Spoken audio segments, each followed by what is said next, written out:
दोस्तों स्वागत है आपका हमारे YouTube चैनल ईवीएम एजुकेशन में।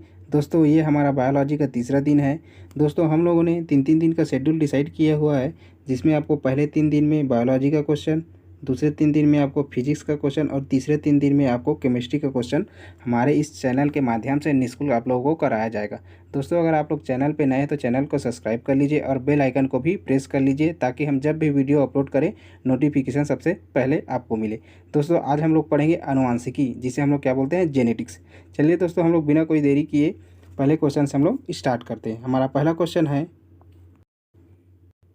जीव विज्ञान की वह शाखा जिसके अंतर्गत हम उत्तरोत्तर पीढ़ियों में होने वाले विभिन्न लक्षणों की वंशागति व विभिन्नताओं का अध्ययन किया जाता है, क्या कहलाता है?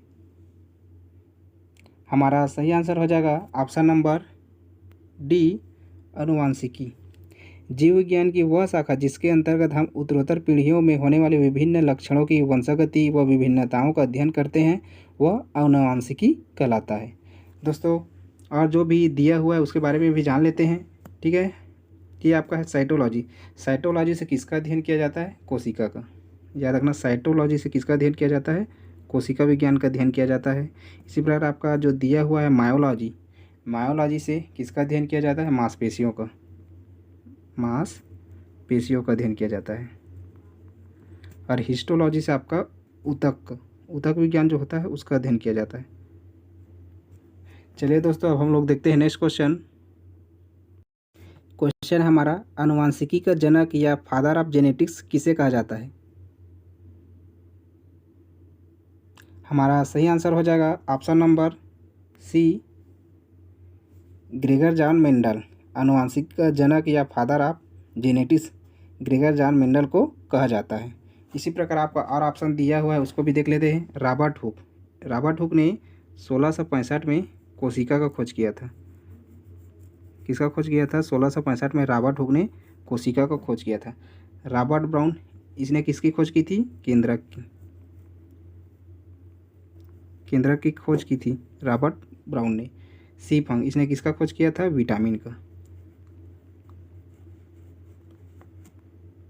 दोस्तों आप लोग ये मत सोचिए कि बहुत कम क्वेश्चन कराते हैं, क्योंकि एक क्वेश्चन में ऑलरेडी आपका 4 क्वेश्चन और रेडी हो जा रहा है, ठीक है। आप लोग इसको अच्छे से अपने कॉपी में नोट डाउन करते रहिएगा, क्योंकि इससे भी क्वेश्चन पूछा जाता है। चलिए दोस्तों हम लोग देखते हैं नेक्स्ट क्वेश्चन।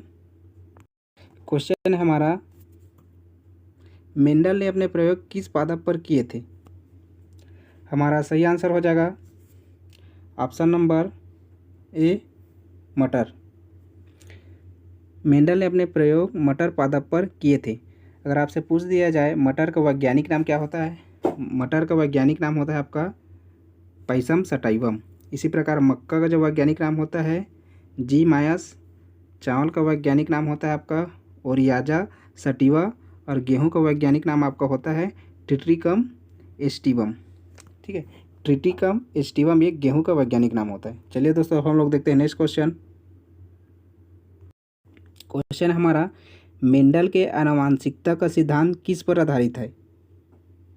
हमारा सही आंसर हो जाएगा ऑप्शन नंबर सी, लैंगिक जनन। मेंडल के आनुवांशिकता का सिद्धांत लैंगिक जनन के सिद्धांत पर आधारित है। दोस्तों आप लोग पे 5 सेकेंड का समय दिया जाएगा। आप लोग हर क्वेश्चन का सही से आंसर देने की कोशिश कीजिए और काउंट करते रहिएगा कि अभी तक आपका क्वेश्चन कितना सही हुआ है। चलिए दोस्तों हम लोग देखते हैं नेक्स्ट क्वेश्चन। नेक्स्ट क्वेश्चन है, जीवों में आनुवांशिक लक्षण संतान में ले जाए जाते हैं। हमारा सही आंसर हो जाएगा ऑप्शन नंबर डी, क्रोमोसोम।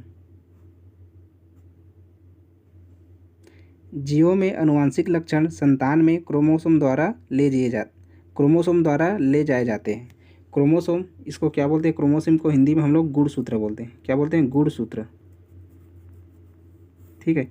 इसमें याद रखना, फीमेल में आपका गुणसूत्र कौन सा पाया जाता है? XX पाया जाता है। और आपके जो मेल रहता है, मेल में क्या पाया जाता है? आपका XY, ठीक है। क्वेश्चन आपके एग्जाम में पूछा जाता है कि कौन सा गुणसूत्र से लिंग का निर्धारण होता है। मतलब याद रखना, जो Y गुणसूत्र रहता है इससे लिंग का निर्धारण होता है कि बच्चा मेल होगा या फीमेल होगा। चलिए दोस्तों 3 और ऑप्शन दिया है, उसके बारे में भी जान लेते हैं। राइबोसोम। राइबोसोम से क्या किया जाता है? प्रोटीन का संश्लेषण किया जाता है, प्रोटीन का संश्लेषण किया जाता है। ठीक है।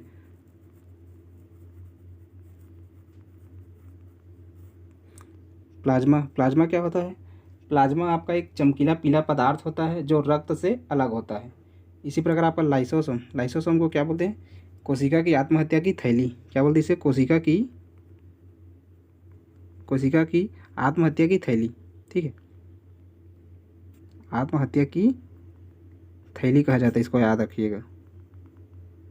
कोशिका की आत्महत्या की थैली किसे कहा जाता है? आपका लाइसोसोम। कन्फ्यूज नहीं होना है, एक राइबोसोम होता है, एक लाइसोसोम। राइबोसोम में आपका क्या होता है? प्रोटीन का संश्लेषण किया जाता है, और लाइसोसोम को कोशिका की आत्महत्या की थैली कहा जाता है। चलिए दोस्तों, हम लोग नेक्स्ट क्वेश्चन देखते हैं। नेक्स्ट क्वेश्चन हमारे शरीर में आनुवांशिकता की इकाई को कहते हैं। हमारा सही आंसर है ऑप्शन नंबर सी, जीन। हमारे शरीर में आनुवांशिकता की इकाई जीन को कहते हैं। याद रखिएगा, जीन। जीन शब्द का सबसे पहले किसने प्रयोग किया था? तो याद रखना, जोहानसन ने जीन शब्द का सबसे पहले प्रयोग किया था। गुणसूत्र क्या होता है? गुणसूत्र, या इसे इंग्लिश में क्रोमोसोम बोलते हैं। आपके फीमेल में XX और मेल में XY गुणसूत्र पाए जाते हैं। ठीक है। डीएनए का फुल फॉर्म पूछता है। डीएनए का फुल फॉर्म होता है डाईऑक्सी राइबो न्यूक्लिक एसिड केंद्रक। केंद्रक की खोज किसने की थी? रॉबर्ट ब्राउन ने केंद्रक का खोज किया था। जितना भी एक्स्ट्रा फैक्ट बता रहा हूँ, आप लोग इसको कॉपी में नोट डाउन करते रहिएगा, क्योंकि ऑलरेडी एक क्वेश्चन है। चलिए दोस्तों, देखते हैं अब नेक्स्ट क्वेश्चन। नेक्स्ट क्वेश्चन है, जीन शब्द सर्वप्रथम किसने काम में लिया था? देखिए दोस्तों, इसको मैंने ऊपर वाले क्वेश्चन में एक्स्ट्रा फैक्ट में बताया था, वो ऑलरेडी एक क्वेश्चन बन गया है। जीन शब्द का सर्वप्रथम किसने काम में लिया था या किसने प्रयोग किया था? हमारा सही आंसर हो जाएगा ऑप्शन नंबर सी, जोहानसन। जीन शब्द का सर्वप्रथम जोहानसन ने काम में लिया था या प्रयोग किया था। इसी प्रकार आपका जॉन मेंडल है, इसको क्या कहते हैं? इसे आनुवांशिकता के पिता, आनुवांशिकी के पिता किसे कहा जाता है? जॉन मेंडल को। और आपका दिया हुआ है विलियम बेटसन, इन्होंने क्या किया था? आनुवांशिकी शब्द का सबसे पहले प्रयोग किया था। आनुवांशिकी शब्द का सबसे पहले प्रयोग, आनुवांशिकी शब्द का सबसे पहले प्रयोग किसने किया था? आपका विलियम बेटसन ने किया था। चलिए दोस्तों, अब देखते हैं हम लोग नेक्स्ट क्वेश्चन। क्वेश्चन हमारा, मेंडल के कार्यों की पुनः खोज 1900 में किसके द्वारा की गई? हमारा सही आंसर हो जाएगा ऑप्शन नंबर डी, उपरोक्त सभी।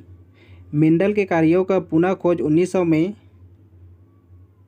ग्रोडीब्रिज, कार्ल कोरेंसन और वान सेरमक के द्वारा किया गया था। चलिए दोस्तों, हम लोग देखते हैं नेक्स्ट क्वेश्चन। नेक्स्ट क्वेश्चन हमारा, ग्रेगर जॉन मेंडल का जन्म 22 जुलाई 1822 में कहाँ हुआ था? हमारा सही आंसर हो जाएगा option number D, Austria. Gregor John Mendel का जन्म 22 जुलाई 1822 में ऑस्ट्रिया में हुआ था। चलिए दोस्तों, देखते हैं हम लोग नेक्स्ट क्वेश्चन। नेक्स्ट क्वेश्चन है हमारा, आनुवांशिकी शब्द सर्वप्रथम 1905 में किसके द्वारा दिया गया? इसका आंसर आप लोगों को ऊपर में बताया हूँ, आप लोग बताइए। इसका आंसर क्या हो जाएगा? Option number A, William Bateson. आनुवांशिकी शब्द सर्वप्रथम 1905 में किसके द्वारा दिया गया था? विलियम बेटसन के द्वारा। जोहान मेंडल, इसको क्या कहा जाता है? Father of genetics. जोहानसन, इसने क्या किया था? जीन का खोज किया था। और आपका चार्ल्स डार्विन है, इसे क्या कहा जाता है? चार्ल्स डार्विन को इन्होंने क्या सिद्धांत दिया था? जीवों के प्राकृतिक चरण का सिद्धांत दिया था, जीवों के प्राकृतिक चयन का सिद्धांत दिया था। चलिए दोस्तों, देखते हैं अब हम लोग नेक्स्ट क्वेश्चन। क्वेश्चन है हमारा, मेंडल ने मटर में कितने जोड़ी लक्षणों का चयन किया था? हमारा सही आंसर हो जाएगा ऑप्शन नंबर डी, 34 जोड़ी। मेंडल ने मटर में 34 जोड़ी लक्षणों का चयन किया था। मेंडल ने मटर में 34 जोड़ी लक्षणों का चयन किया था। चलिए दोस्तों, देखते हैं अब हम लोग नेक्स्ट क्वेश्चन। हमारा नेक्स्ट क्वेश्चन है, मेंडल के अध्ययन हेतु मटर के पौधे में कितने प्रकार के युग्म विकल्प जोड़ों का चयन किया। हमारा सही आंसर हो जाएगा ऑप्शन नंबर बी 7 जोड़ी। मेंडल के अध्ययन हेतु मटर के पौधे में 7 जोड़ी प्रकार के युग्म विकल्पी जोड़ों का चयन किया था। ऊपर में जो क्वेश्चन पढ़े थे उसमें क्या था, लक्षणों दिया था, याद रखना। मटर के पौधे में कितने जोड़ी लक्षण पाए गए थे, तो बोलेगा 34 लेना है। इसमें क्या बोला है, युग्मी विकल्प जोड़ों, ठीक है। युग्मी विकल्पी जोड़ों की संख्या, तो उसका कितना का अध्ययन किया था इन्होंने, 7 जोड़ी का, ठीक है। इसको कंफ्यूज नहीं होना इसमें। चलिए दोस्तों देखते हैं हम लोग नेक्स्ट क्वेश्चन। क्वेश्चन है हमारा, मेंडल से पूर्व मटर पर प्रयोग करने वाले वैज्ञानिक थे। मेंडल से पूर्व मटर पर प्रयोग करने वाले वैज्ञानिक कौन थे? हमारा सही आंसर हो जाएगा ऑप्शन नंबर सी नाइटगास-लव। इन्होंने क्या किया था, मटर के पौधे पर सबसे पहले प्रयोग किया था, मेंडल से पहले ना। क्या है वो, नाइटगास-लव। चलिए दोस्तों देखते हैं अब हम लोग नेक्स्ट क्वेश्चन। दोस्तों अगर आपको क्वेश्चन का लेवल अच्छा लग रहा होगा, अगर वीडियो पसंद आ रही होगी तो चैनल को सब्सक्राइब कर लीजिए, अपने यार दोस्तों को भी शेयर कीजिए ताकि वो भी इस वीडियो के माध्यम से अपने प्रिपरेशन को अच्छे से बना सकें। चलिए दोस्तों अब हम लोग देखते हैं नेक्स्ट क्वेश्चन। मेंडल के एक संकर क्रॉस में फिनोटाइप लक्षण था। हमारा सही आंसर हो जाएगा ऑप्शन नंबर बी 3:1। मेंडल के एक संकर क्रॉस में फिनोटाइप का लक्षण कितना था, 3:1 था। चलिए दोस्तों देखते हैं हम लोग नेक्स्ट क्वेश्चन। नेक्स्ट क्वेश्चन है, मेंडल के द्विसंकर प्रयोग का फिनोटाइप कौन सा है? हमारा सही आंसर हो जाएगा ऑप्शन नंबर बी 9:33 1:5। याद रखिए मेंडल के द्विसंकर प्रयोग का फिनोटाइप, उसका आंसर क्या आ जाएगा, 9:33 1:5। लेकिन एक संकर क्रॉस में क्या था हमारा आंसर, एक संकर क्रॉस में फिनोटाइप का लक्षण कितना था, 3:1 था। याद रखिए एक संकर के लिए 3:1 आता है और द्विसंकर के लिए 9:33 1:5। चलिए दोस्तों देखते हैं हम लोग नेक्स्ट क्वेश्चन। दोस्तों ये वाला क्वेश्चन बहुत ही ज़्यादा इंपॉर्टेंट है, इस बार शायद आपके एग्जाम में इसको पूछा जा सकता है। हमारा क्वेश्चन है, मेंडल के नियमों का एक अपवाद है। हमारा सही आंसर हो जाएगा ऑप्शन नंबर सी सहलग्नता। मेंडल के नियमों का एक अपवाद है सहलग्नता। चलिए दोस्तों देखते हैं आप लोग नेक्स्ट क्वेश्चन। हमारा अगला क्वेश्चन है, हरगोविंद खुराना को किस आविष्कार के लिए सम्मानित किया गया? हमारा सही आंसर हो जाएगा ऑप्शन नंबर ए जीन संश्लेषण के लिए। डॉक्टर हरगोविंद खुराना को जीन संश्लेषण के आविष्कार के लिए सम्मानित किया गया था। चलिए दोस्तों देखते हैं हम लोग नेक्स्ट क्वेश्चन। हमारा नेक्स्ट क्वेश्चन है, किसके द्वारा आनुवांशिकता के विज्ञान को आनुवांशिकी कहा गया है? हमारा सही आंसर हो जाएगा ऑप्शन नंबर डी वाटसन के द्वारा आनुवांशिकता के विज्ञान को आनुवांशिकी कहा गया है। मेंडल के बारे में आपको पता ही होगा, इसे हम लोग फादर ऑफ जेनेटिक्स बोलते हैं। मूलर के बारे में जान लेते हैं। इन्होंने एक्सरे के उत्परिवर्तन क्रिया का खोज किया था। किसका, उत्परिवर्तन क्रिया की खोज किया था किसने, मूलर ने। लेकिन अगर आपके क्वेश्चन में, अगर आपके एग्जाम में पूछ दिया जाए एक्सरे की खोज किसने की थी, एक्सरे की खोज याद रखना रोंटजन ने किया था। याद रखना, ठीक है। किसने किया था, रोंटजन ने किया था एक्सरे की खोज। लेकिन एक्सरे के उत्परिवर्तन क्रिया का विकास किसने किया था, वो मूलर ने किया था। ठीक, इस क्वेश्चन को अच्छे से याद रख लीजिए। एक्सरे की खोज रोंटजन ने किया था, एक्सरे के उत्परिवर्तन क्रिया की खोज किसने की थी, मूलर ने की थी। चलिए दोस्तों देखते हैं हम लोग नेक्स्ट क्वेश्चन। नेक्स्ट क्वेश्चन है, जर्म प्लाज्मा का सिद्धांत दिया था। हमारा सही आंसर हो जाएगा ऑप्शन नंबर डी बीजमैन।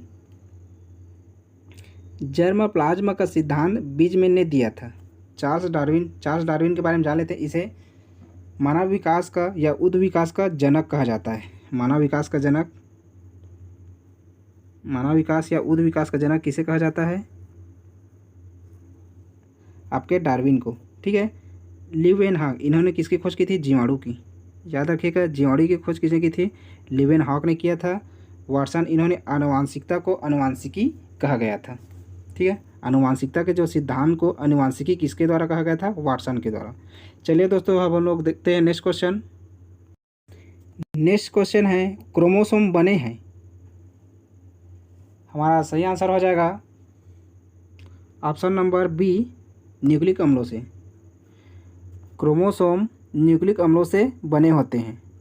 चलिए दोस्तों, देखते हैं आप लोग नेक्स्ट क्वेश्चन।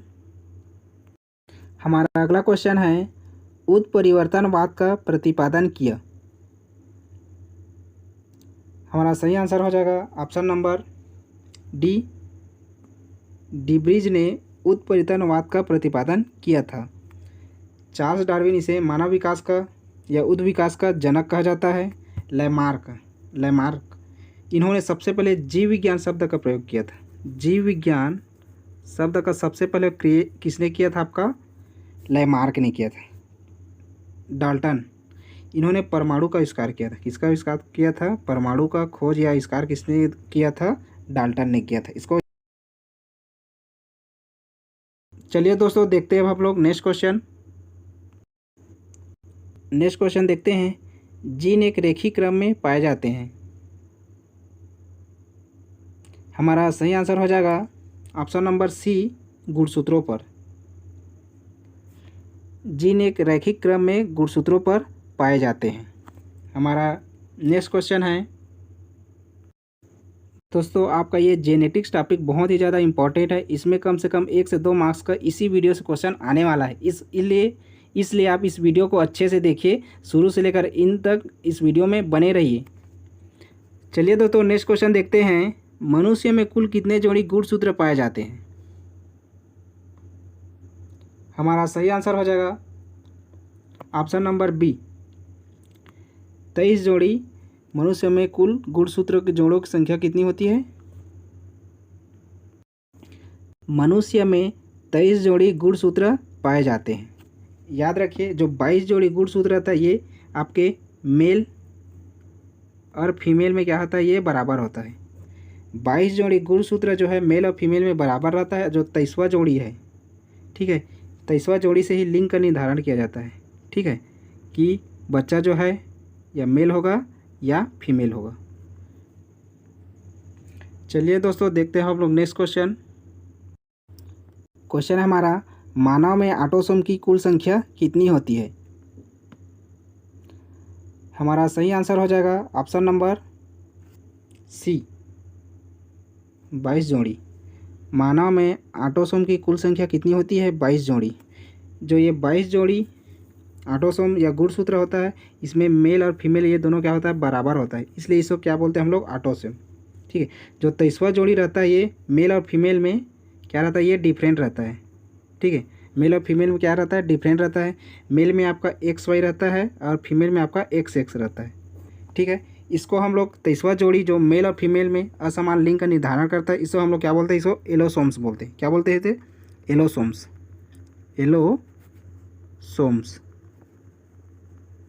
ठीक है, जो 22वां जोड़ी जो मेल और फीमेल में सेम रहता है, उसे हम लोग क्या बोलेंगे? ऑटोसोम। जो 23वां जोड़ी होता है, ये मेल और फीमेल में डिफरेंट रहता है, मतलब अलग रहता है। इसको क्या बोलते हैं हम लोग? एलोसोम्स। इसको क्या बोलते हैं हम लोग? एलोसोम्स बोलते हैं। ठीक है, इसको याद रखिएगा। जो आपका वाई वाला जो है गुणसूत्र है, ये लिंग का निर्धारण करता है। इसको याद रख लीजिए, इससे क्वेश्चन बनेगा ही। चलिए दोस्तों, देखते हैं आप लोग नेक्स्ट क्वेश्चन। हमारा नेक्स्ट क्वेश्चन है, आनुवांशिक लक्षणों के जिन समूहों को कहते हैं? हमारा सही आंसर हो जाएगा ऑप्शन नंबर सी, जीनोटाइप। आनुवांशिक लक्षणों के जिन समूहों को जीनोटाइप कहा जाता है। चलो दोस्तों, देखते हैं हम लोग नेक्स्ट क्वेश्चन। क्वेश्चन हमारा, किसी जीव में प्रदर्शित लक्षणों को कहते हैं? हमारा सही आंसर हो जाएगा ऑप्शन नंबर ए, जीनोटाइप। किसी जीव में प्रदर्शित लक्षणों को जीनोटाइप कहते हैं। नेक्स्ट क्वेश्चन देखते हैं। ये वाला क्वेश्चन बहुत ही ज़्यादा इंपॉर्टेंट है, इससे एक क्वेश्चन आएगा ही, इसलिए इस क्वेश्चन को अच्छे से समझिएगा। ठीक है, चलिए देखते हैं क्वेश्चन क्या है। निम्न में से कौन सा कथन असत्य है, ये हमें बताना है। हमारा सही आंसर हो जाएगा ऑप्शन नंबर ई। पुरुषों में 23वां जोड़ी गुणसूत्र XX होता है। पुरुषों में 23वां जोड़ी गुणसूत्र XX नहीं होता, क्या होता है आपका X और Y होता है। ठीक है, ये तो फीमेल का है ना, गुणसूत्र जो है XX ये फीमेल का है, पुरुषों में XY होता है। ये वाला ऑप्शन क्या है, गलत है। बाकी ऑप्शन को भी पढ़ लेते हैं। मनुष्य 23 जोड़ी कुल गुणसूत्र 46 होते हैं। मनुष्य में अगर बोले जाएगा गुणसूत्रों की संख्या कितनी होती है तो 46।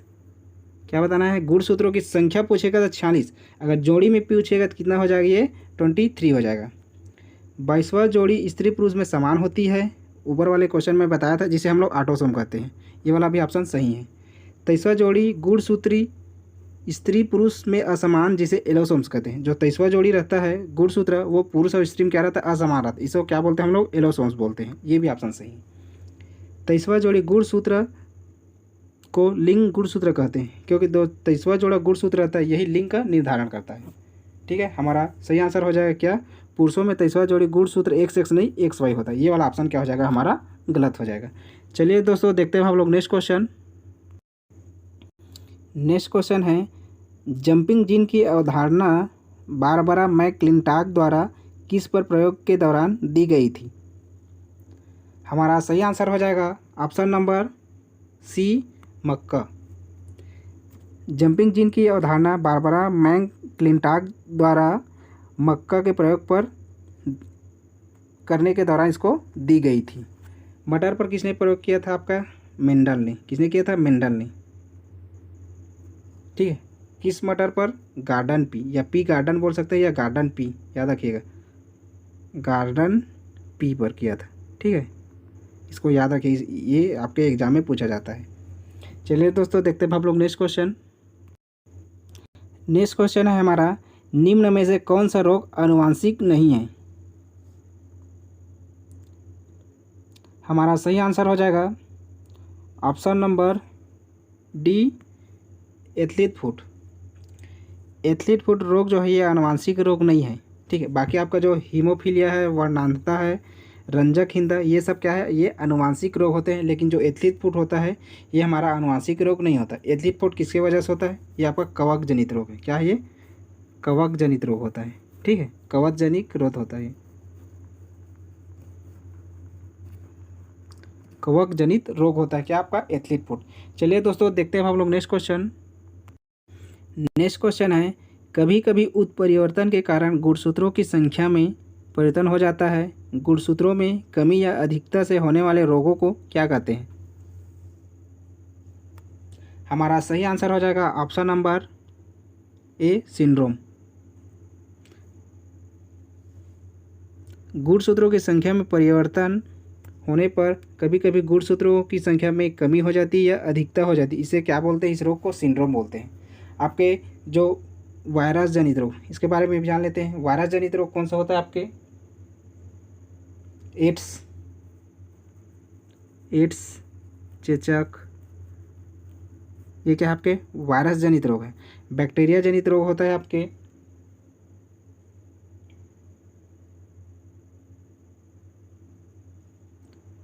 हैजा,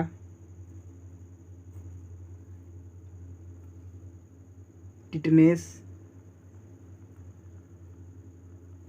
ठीक है, ये क्या है आपके हैजा, टिटनेस, कुष्ठ रोग, ये सब क्या है आपके बैक्टीरिया जनित रोग होते हैं। विटामिन की खोज किसने की थी, सी फंग ने किया था। सी फंग ने किया था विटामिन की खोज, याद रखिएगा। ठीक है, चलिए दोस्तों अब हम लोग देखते हैं नेक्स्ट क्वेश्चन। हमारा अगला क्वेश्चन है, निम्न में से कौन सा कथन असत्य है, ये हमें बताना है। इनमें से कौन सा क्वेश्चन जो है असत्य है, ये बताना है। हमारा सही आंसर हो जाएगा ऑप्शन नंबर एफ, कोई नहीं। जितने भी जो ऑप्शन दिया हुआ है सभी ऑप्शन क्या है आपके सत्य हैं। ठीक है, हमारा सही आंसर हो जाएगा इनमें से कोई नहीं। अब देखते हैं सत्य क्या है।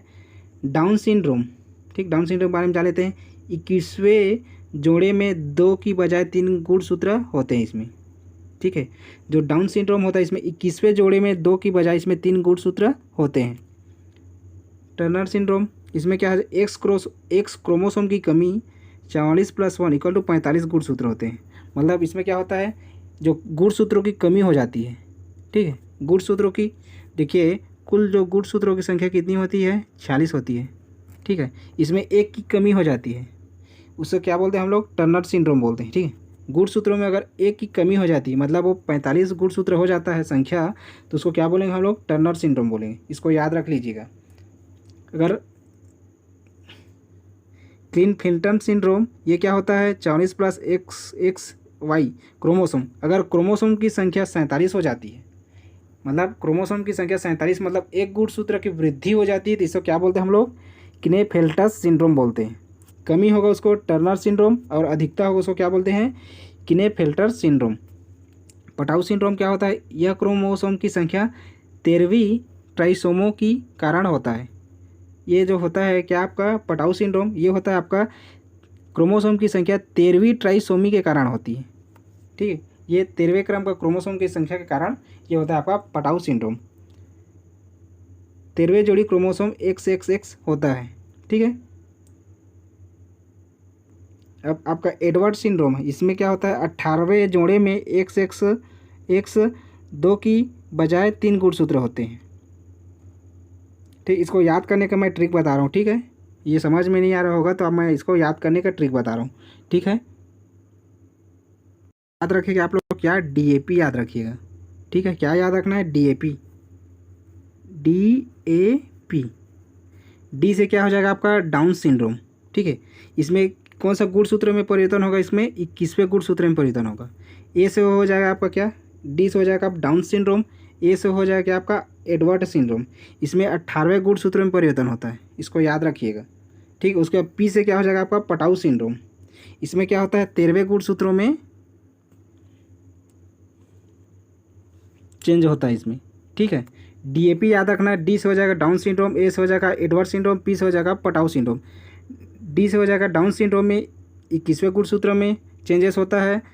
ए से हो जाएगा आपका एडवर्ड सिंड्रोम, इसमें आपका 18वें गुणसूत्र में चेंज होगा। और पी से हो जाएगा पटाउ सिंड्रोम, इसमें 13वें गुणसूत्र में चेंजेस होता है। अगर आपका एक गुणसूत्रों में, अगर गुणसूत्रों की संख्या आपकी कितना है, 45 है, मतलब एक गुणसूत्रों की कमी हो गई है, उसको क्या बोलेंगे हम लोग, टर्नर सिंड्रोम। अब गुणसूत्रों की संख्या अगर एक की वृद्धि हो जाती है, इसे क्या बोलते हैं हम लोग, क्लिनेफेल्टर सिंड्रोम, ठीक है। अब ये आपको क्वेश्चन अच्छे से रेडी हो गया। चलिए दोस्तों, अब हम लोग देखते हैं नेक्स्ट क्वेश्चन। क्वेश्चन हमारा, मेंडल के नियमों के अपवाद निम्न में से कौन सा है। हमारा सही आंसर हो जाएगा ऑप्शन नंबर डी, उपरोक्त सभी। मेंडल के नियमों का अपवाद इनमें से सभी हैं, अपूर्ण प्रभाविता, समप्रभाविता और बहुजनी लक्षण। दोस्तों आगे हम लोग एक लाइनर वाला क्वेश्चन देखते हैं, ठीक है। 1 लाइनर वाला क्वेश्चन देखते हैं आगे, ठीक है। जो इंपॉर्टेंट रहेगा उसी को बस मैं लेकर आया हूँ, ताकि आपको एग्जाम में अच्छे से नंबर मिल सके उस क्वेश्चन को याद करके। इधर 1 लाइनर वाला क्वेश्चन देखते हैं, जो इंपॉर्टेंट है बस उसी को मैं करा रहा हूँ, ठीक है।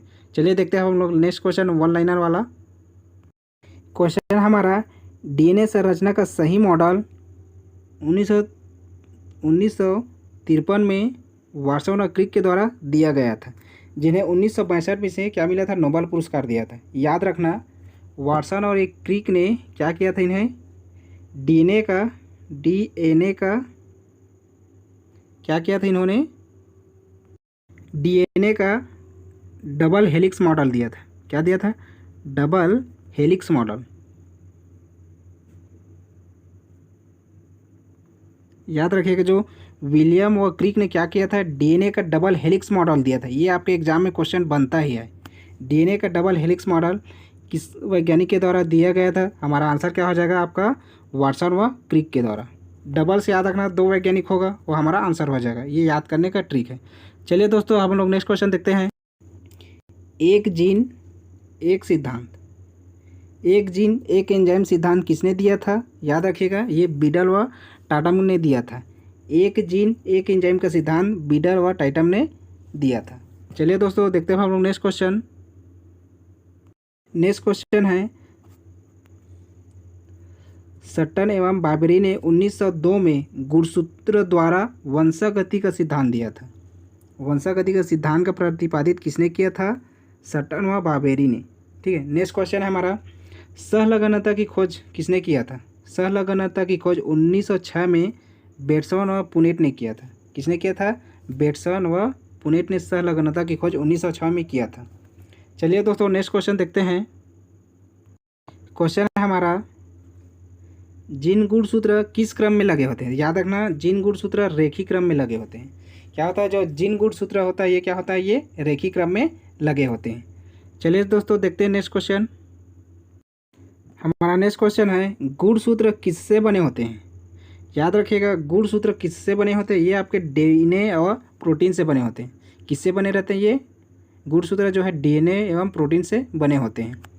क्वेश्चन है अगला हमारा, डीएनए फिंगरप्रिंटिंग एवं डीएनए परीक्षण विकसित किया गया था। किसके द्वारा विकसित किया गया था? डीएनए फिंगरप्रिंट और डीएनए परीक्षण ये डॉक्टर एलेफ व जेसिप द्वारा। किसके द्वारा किया था? डॉक्टर एलेफ और जेसिप द्वारा डीएनए फिंगरप्रिंटिंग और डीएनए परीक्षण विकसित किया गया था। दोस्तों ये हमारा आज का लास्ट क्वेश्चन था। दोस्तों अगर आपको वीडियो अच्छा लगा होगा तो वीडियो को लाइक कीजिए और चैनल को सब्सक्राइब कीजिए। दोस्तों कल हम लोग फिजिक्स का क्वेश्चन लेकर आएंगे। दोस्तों अगर आपको वीडियो पसंद आ रही होगी तो आप वीडियो को लाइक कीजिए। अगर आप चैनल पे नए हैं तो चैनल को सब्सक्राइब कर लीजिए। दोस्तों कल हम लोग आपके लिए फिजिक्स का क्वेश्चन लेकर आएंगे। मिलते हैं दोस्तों हम लोग कल के लेक्चर में। ठीक है, थैंक यू।